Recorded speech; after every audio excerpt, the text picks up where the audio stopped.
लगा था उसको आपस में लड़वाकर भारत के संपूर्ण इस्लामीकरण के लिए, अगर आपको इसकी पूरी बात सुननी है तो डॉक्टर सुब्रमण्यम स्वामी जी से सुनिए। वो पूरी बताएंगे ये कैसे कैसे योजना सऊदी अरब में बनी थी, दुबई से क्रियान्वित होनी शुरू हुई और आज यूजीसी के माध्यम से, और मुसलमानों ने अरबों खरबों डॉलर और हजारों वेश्याएं इस काम के लिए लगाई। और हमारे नेताओं के तो भैया सारा देश केवल सीढ़ियों से चल रहा है। ये जो नेताओं की सीढ़ियां हैं ना, हमारा पूरा देश तो उन्हीं से चल रहा है। देखिए, अगर हिंदू आपस में लड़ेंगे, आज जब इस्लाम की बढ़ती हुई आबादी, हर मुसलमान के घर में 10-10, 12-12, 15-15 बच्चे, और हमारा कोई सा देख लो, चाहे ओबीसी हो चाहे ब्राह्मण हो, एक एक बेटा पैदा कर रहे हैं। जिसके पहला बेटा हो जाता दूसरी बेटी नहीं करता।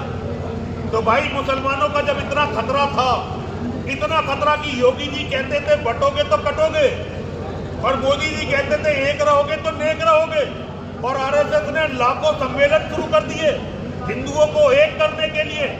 ऐसे समय में ये बिल लाकर हमें इस बुरी तरह से बांट दिया गया है। आज अगर ये हॉल आप खाली देख रहे हैं तो उसका कारण है कि मेरे जो ज्यादातर शिष्य हैं, जो षड्यंत्र को समझ नहीं पाए, उन्हें ये लगने लगा कि गुरुजी तो जातिवाद की राजनीति करने लगे। तो एक बंटवारा 13 जनवरी के बाद हर हिंदू के मन में आ चुका है। मैंने कभी मोदी जी से, मैं तो पहले से बहुत चिढ़ता हूं, लेकिन कभी इसलिए नहीं चिढ़ा कि उनका जन्म ओबीसी में हुआ था, वो एक तेली है। मैं इसलिए नहीं चिढ़ा कभी मोदी जी से, वो मुसलमानों के खेमे में चले गए, मैं तो इसलिए चिढ़ता था।